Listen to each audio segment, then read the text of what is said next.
Em nossa justa exposição de hoje estaremos tratando da aplicação da pena. É uma temática importante devido à sua relevância no contexto geral do direito penal.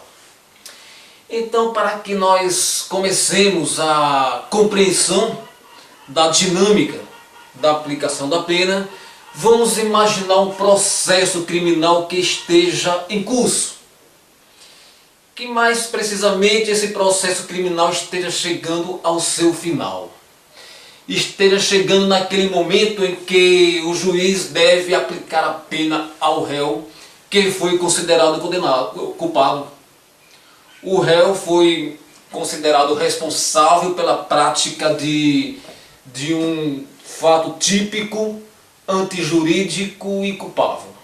Então, eis que o julgador está diante da incumbência de lhe aplicar uma reprimenda, de lhe aplicar uma pena.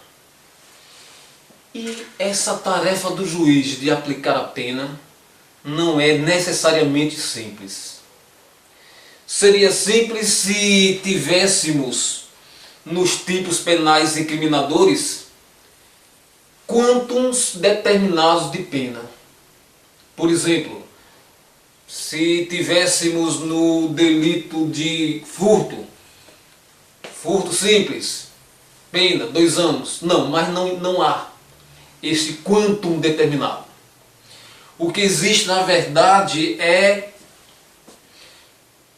uma pena mínima e uma pena máxima, uma margem estabelecida pelo legislador entre um mínimo de pena a ser aplicado e um máximo de pena a ser aplicado.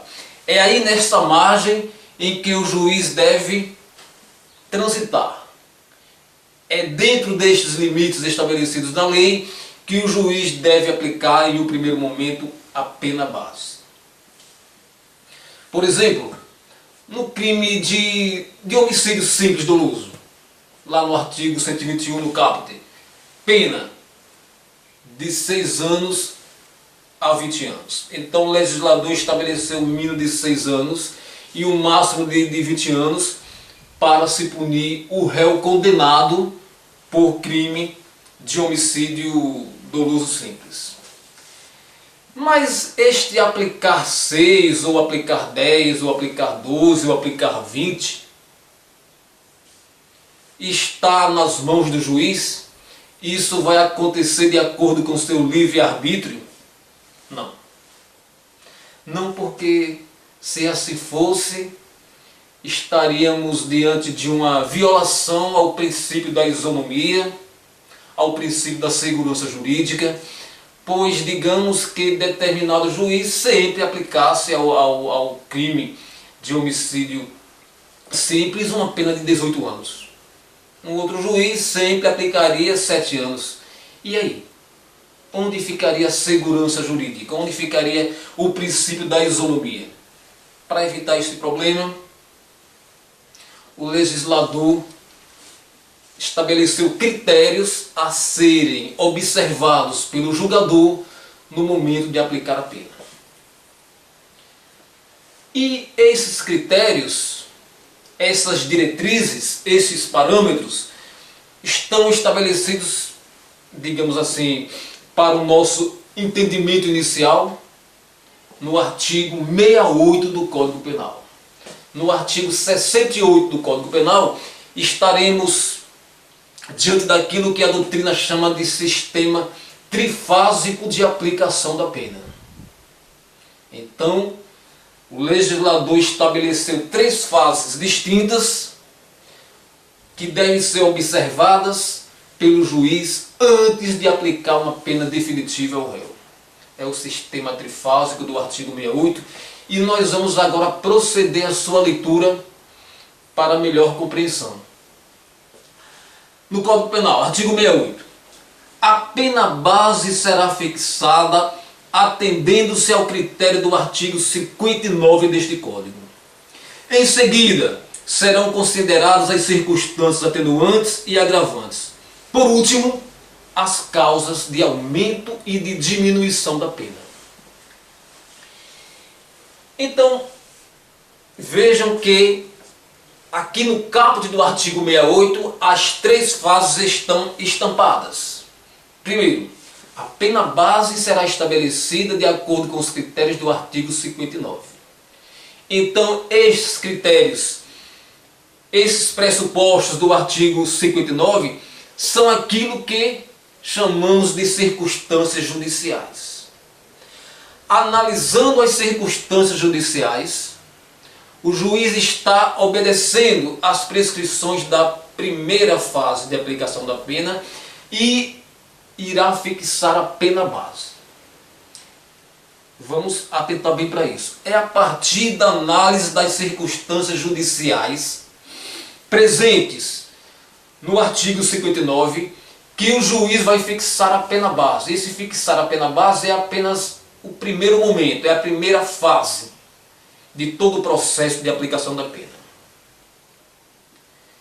E quais seriam os critérios intitulados como de circunstâncias judiciais a serem observados pelo juiz? Eles estão presentes no artigo 59.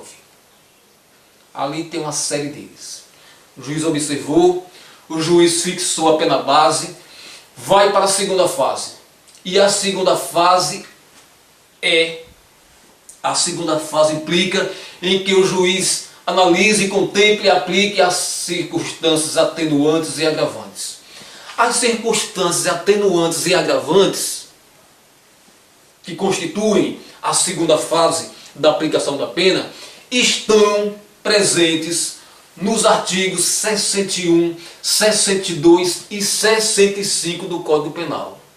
Daqui a pouco iremos analisá-las de forma mais detalhada. Mas por enquanto só interessa a compreensão de que esta análise das circunstâncias atenuantes e agravantes constitui a segunda fase a ser observada pelo juiz ao aplicar a pena. Vamos para a última fase. Na última fase teremos as causas de aumento e de diminuição de pena. Nós vimos que as circunstâncias judiciais que são próprias da primeira fase estão presentes no artigo 59.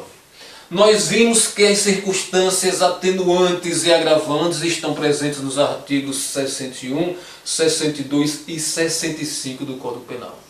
E as causas de aumento e diminuição estão presentes onde? Elas não se fazem presentes assim em artigos determinados específicos, mas estão por todo o Código.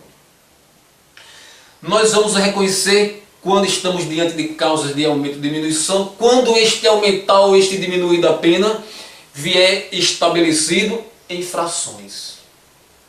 Aumenta-se de 1/3 à metade, diminui-se de 1/6 até 1/3. Então, quando o aumentar ou diminuir da pena vier estabelecido em frações, estamos diante de causas de aumento e diminuição da pena. E as causas de aumento e diminuição da pena constituem a terceira e última fase de aplicação da pena. É neste momento que o juiz vai fixar a pena definitiva. Agora nós vamos retornar lá para o artigo 59, vamos retornar lá para a primeira fase de aplicação da pena. Mas antes de assim fazermos, vale uma observação importante, prévia. Se o legislador estabeleceu um limite mínimo de pena a ser aplicado e um limite máximo, claro, significa dizer que o juiz deverá obedecer esses limites. Não vir aquém do mínimo, não ir além do máximo. Tudo bem. E isto o juiz observa na primeira fase de aplicação da pena, quando da análise das circunstâncias judiciais. E isso também o juiz deve observar no momento de aplicar a segunda fase, a análise das circunstâncias atenuantes e agravantes. Também nesta segunda fase, a pena vai se deslocar a partir da pena base fixada na primeira fase, mas não se deslocar além do máximo, nem aquém do mínimo. Então, primeira e segunda fase, a pena deverá ficar nos limites estabelecidos pelo legislador para cada tipo penal incriminador. Agora, atenção. na terceira fase, e somente na terceira fase, quando da análise das causas de aumento e de diminuição da pena, aí sim, esta pena poderá ir além do máximo ou poderá vir aquém do mínimo. Aumentará ou diminuirá a depender do que estiver presente como causa de aumento ou de diminuição.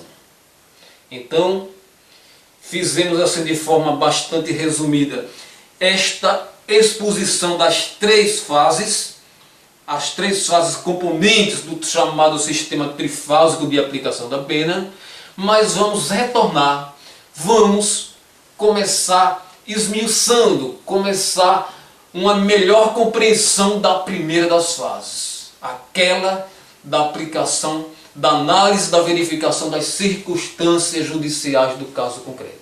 E para isso, vamos à leitura do artigo 59. E no artigo 59 do Código Penal nós temos que